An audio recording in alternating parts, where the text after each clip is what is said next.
배 대표님, 예.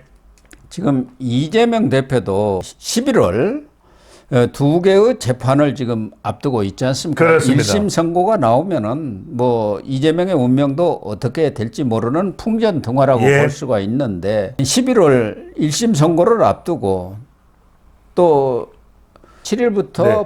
본격화되는 대북 송금 재판이 그렇죠. 있습니다. 그렇죠. 신진우 부장판사 지금 예. 이재명 대표는 신진우 무서워요 해가지고 제일 무섭죠. 그 재판부도 좀 바꿔주세요 했는데 너 이렇게 된 상황이란 예. 말이에요.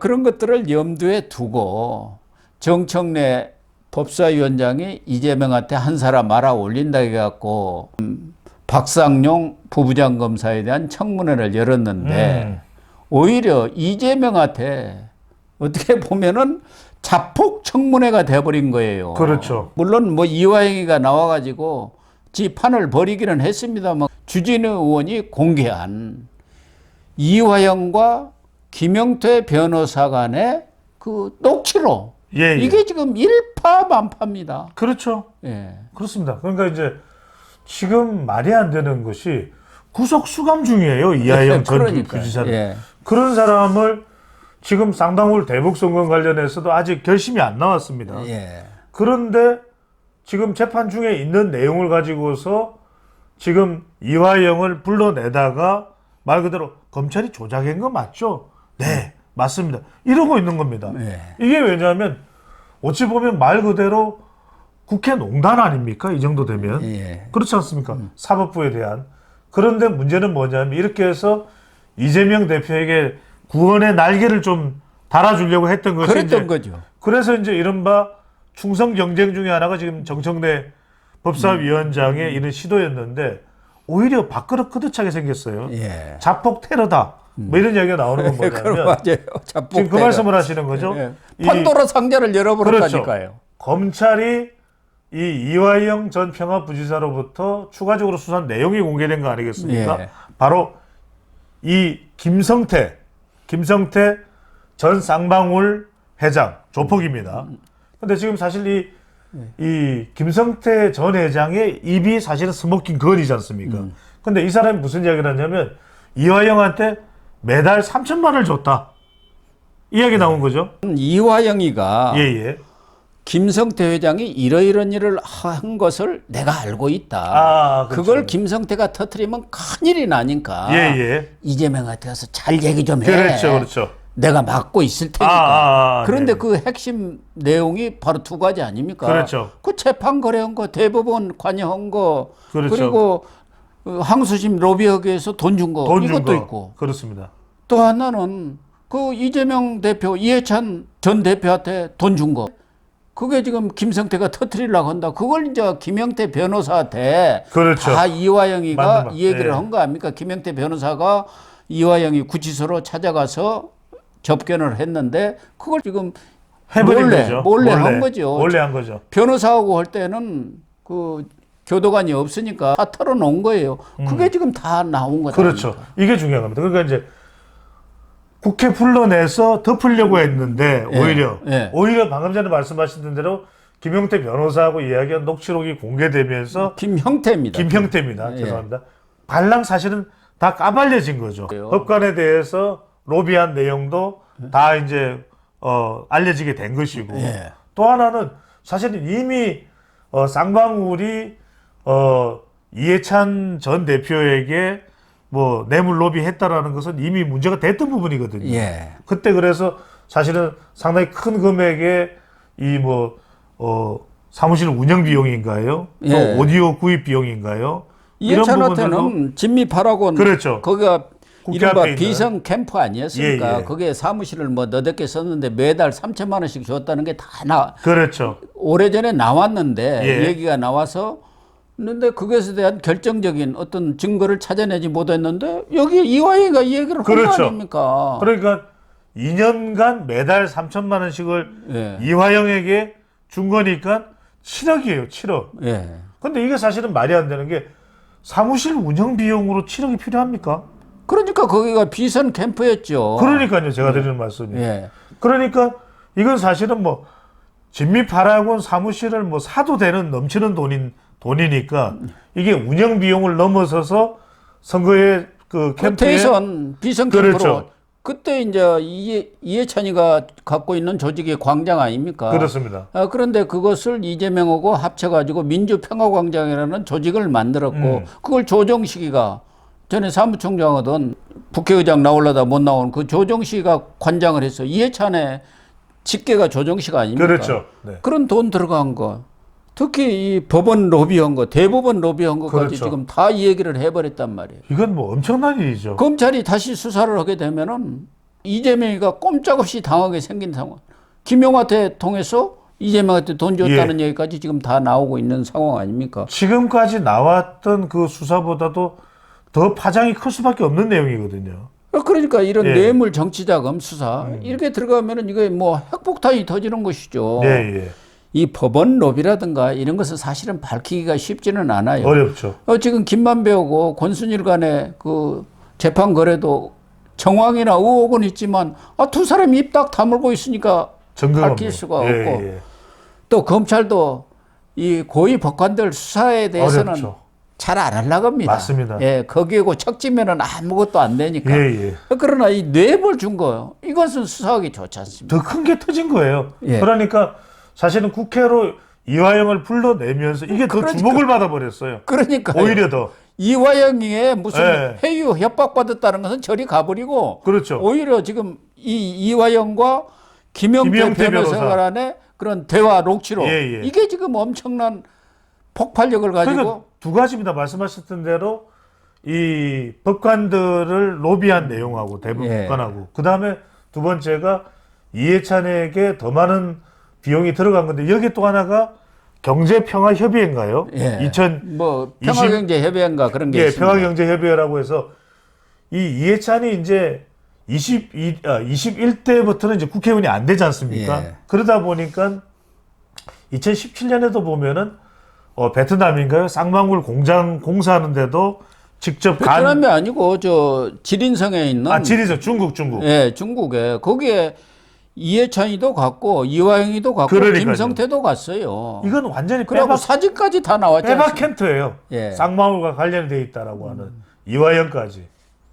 그러니까 이해찬과 이화영은 사실은 한 몸 아니겠습니까? 예. 그런 식으로 우리가 해석을 한다면 정말 혹 때려다가 오히려 지금 이화영 때문에 혹을 몇 개 더 붙인 경우예요. 이화영이는 이해찬이 보좌관 하다가 그럼요. 그 17대인가 국회의원 한 번 했습니다. 그러니까요. 이 상황을 보면은 정말 과거에 그 추미애가 드루킹 사건 그 밝히라 하겠다가 결국 김경수를 잡아버렸지 않습니까? 오히려 더 무덤을 파버렸죠. 무덤을 파버렸죠. 근데 이번에 정청래가 이재명한테 뭔가 좀 충성 경쟁을 해가지고 서울시장 후보를 내가 따야겠다 하고 예. 이번에 불러내가지고 이화영이 판을 벌려주었는데 자칫하면 이재명을 잡아놓게 생겼다니까요. 그러니까요. 그걸 이제 국민의힘의 주진우 의원인가요? 예. 주진우 의원이 적어놨. 그 검사 출신 아닙니까? 그러니까 여러분들 여기서 중요한 거는 뭐냐면은 사실은 공직선거법 위반이나 위정교사, 검사사칭 이것도 크다고 그랬고 검사사칭의 위정교사가 더 크다고 이야기를 했습니다. 예. 그런데 원래는 사람들이 뭐라고 했냐면 쌍방울 대국 송금이 제일 이재명에게는 치명적이다라고 이야기해요. 치명적이라고 했죠. 근데 이 지금 녹취록 내용 나온 거 다시 이제 검찰이 수사를 더 할 수밖에 없는 상황입니다. 그렇죠. 이걸 수사를 한다 그러면 저는 이건 치명적인 것이 아니라 결정적인 거예요. 예. 결정적이고 절대적인 내용이다. 절대적인 내용이다. 네. 거기다가 지금 이달 17일인가 18일에 이 이화영의 항소심 재판이 있습니다. 그렇죠. 지금 24일에 결심을 하겠다는 결심입니다. 거예요. 예. 예. 이화영 1심에서는 9년 6개월 받았지 예. 않습니까?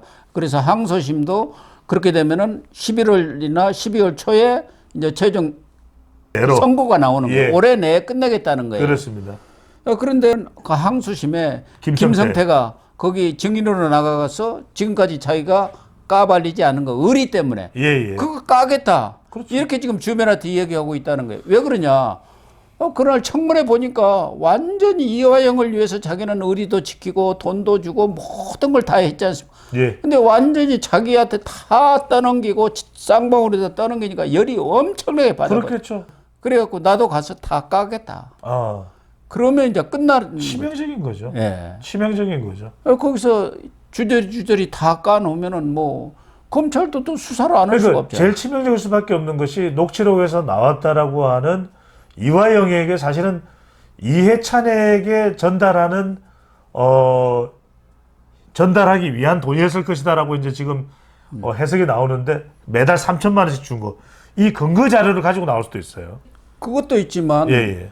이재명한테 김용호를 통해서 준 돈들이 그렇죠. 법원 로비를 하는데 들어간 돈들이라는 거 아닙니까? 예, 예.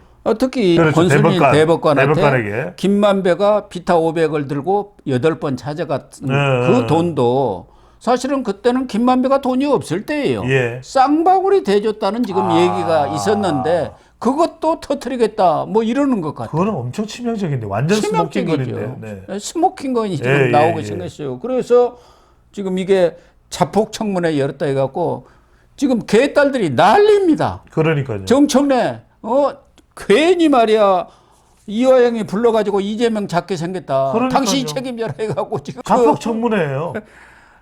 인터넷에는 지금 정청래한테도 아주 그냥 개딸들이 부글부글 하는 거죠. 부글부글 하는 정도가 아니라 거기 난립니다. 지금 제명인의 제명인의 마을이라든가 마을, 뭐 예. 무슨 그런 쪽에 있지 않습니까? 거기에는 지금 개딸들이 정청래를 지금 집중 폭격하고 있습니다. 아니 지금 당신이 책임져라 이렇게. 고 박사님 말씀이 중요한 게 11월 위기설이 나오는 이유가 11월 달에 이 공직선거법하고 이제 예. 이 위정교사 관련해서 재판부가 유죄냐 무죄냐도 중요하지만 유죄인 경우 또는 어떤 선고를 내린 경우 이 재판부의 설명이 중요하지 않습니까? 예. 판결문이 중요한데 그 판결문이 국민들한테 미치는 영향이 클 겁니다. 그렇습니다. 판결문의 내용을 보고서 저 정도의 재판부의 설명이라면 이건 대법원 가더라도 무죄 받기 힘들고 다음 대선 못 나올 걸 예. 이런 생각이 드는 순간부터 영향을 미칠 수밖에 없는데 저는 이 쌍방울 대북 송금은 이것도 결과적으로는 지금 10월 중이지 않습니까? 예. 그리고 올해 내로 거의 11월 달이 될 수도 있고 지금 조희대 대법원장 계속해서 재판을 서둘러라고 이야기를 정상적으로 하라고 이야기를 하고 있기 때문에 이 쌍방울 대북 송금의 핵심은 이겁니다. 이 내용이 공개되는 순간 권순일 대법관과 관련된 내용, 김용 전 민주연구원 부원장을 통한 내용은 국민들이 도저히 못 받아들일 거예요. 그럼요. 그게 그래서 터져 나오면 끝장나는 거예요. 이건 치명적이에요. 이건 좀 그런 면에서는 정청래 법사위원장을 지금 개혁에 따라 개딸들이나 제명인의 마을에서 용서 못한다는 그런 반응이 나올 법도 한 겁니다. 예. 국물 뒤집어 쓴 거예요. 예. 예. 그러니까 개딸들이 가만히 있을 수가 없죠. 그렇죠. 예. 다만 이제 김성태 전 쌍방울 그룹 회장이 현재 보석으로 나와 있는데 예. 과연 이 이화영 항소심에 가서 어느 수준까지 깔 것인가. 이거는 이제 김성태로서도 여러 가지를 제지 않겠습니까? 그렇죠. 김성태로서 본인과 관련된 거니까 또. 본인하고도 관련되고 그럼요. 또 이재명의 정치적 장래랄까 이런 것도 김성태로서는 재볼 수밖에 없지 보겠죠. 않겠습니까? 자기도 사업을 하는 사람이고. 예. 그런데 저는 영향받을 게 고 박사님 말씀대로 검찰의 이번 구형 자체가 사실 좀 설득력이 없으면 상당히 김성태도 흔들렸을 것 같아요. 근데 예. 검찰의 이번에 2년 구형과 3년 구형의 내용을 보면 실제 검찰이 저렇게 꼼꼼하게 수사한 내용이 밝혀졌지 않습니까? 예. 저는 그래서 김성태가 좀 더 수위가 높게 진술을 할 가능성에 대해 무게가 실릴 것 같아요. 그럴 것 네, 같습니다. 왜냐하면 본인이 판단할 때 내가 오히려 당당하게 있는 그대로 이야기해서 내 형을 최소화하는 것이 오히려 나한테 내 몸보신에 도움 되겠네라는 판단을 할 수밖에 없다라는 거죠. 거기다가 국민의힘에서도 이번 그 녹취록을 근거로 해가지고 김성태, 이해찬, 이재명 다 지금 고발을 하겠다고 아마 조만간 고발을 할 것 같아요. 예. 정치자금법 위반 혐의로. 그렇죠. 뇌물수수, 정치자금법 위반 뭐 이런 걸로 얼마든지 고발할 수 있지 않습니까? 그게 근거가 공소시효 안 있습니다. 지났을걸요? 네. 예. 당연히. 네. 그래서 김성태로서도 이제는 이재명하고 이해찬을 정조준할 수밖에 없는 상황이 온 것 아닌가. 그렇죠. 예. 저는 이게요. 사실은 그래서 이해찬 전 대표에 대해서 워낙 거물이지 않습니까? 예. 검찰에서 얼마나 수사를 했는지는 모르지만 저는 이해찬 전 대표를 털면 글쎄 제 생각은 그렇습니다. 생각하지 못했던 상상하지 못했던 많은 게 나오지 않을까 하는 생각이 듭니다. 네. 그렇습니다. 그러나 이해찬 대표는 일단 지금 여러 가지 면에서 사실상 정계를 예. 은퇴했다, 떠났다 할 수 있는 사람이기 때문에 검찰도 이해찬한테 크게 무게를 두지는 않고 그렇죠. 오히려 이재명한테 흘러간 돈 이것만 파악하면 되는 것 아닙니까? 그렇죠. 그럼 이해찬은 그냥 죽는 거예요, 같이. 맞습니다. 예. 핵심은요, 검찰에서 후박선다 하겠습니다. 다른 뭐 정언을 한 거 이런 것보다 돈의 흐름이 이게 제일 치명적이에요. 아시지 않습니까? 예, 그렇습니다. 돈의 흐름을 잡아내면 꼼짝 못합니다. 그거는 왜냐하면 명백한 증거가 있는 것이기 때문에, 그리고 돈의 흐름은 다 범죄하고 바로 직접적으로 연결되는 것이거든요. 그런 점에서 저는 이번 검찰의 수사가 굉장히 치명적일 수 있다. 그러니까 김성태가 말뿐만 아니라 근거 자료를 들고 나온다 예. 하는 순간 저는 끝이에요. 그렇습니다. 결정적입니다. 정청래가 한 건 하려다가 오히려 사람을 잡아버리는 네. 그런 결과를 가져올 것 같습니다. 정치기억원에 이런 말이 있습니다. 너무 나서지 마라. 예, 나대지 말라. 나대지 말라. 나대지 말라. 네, 나대지 예. 말라. 정청래가 그동안 너무 나댔죠. 예.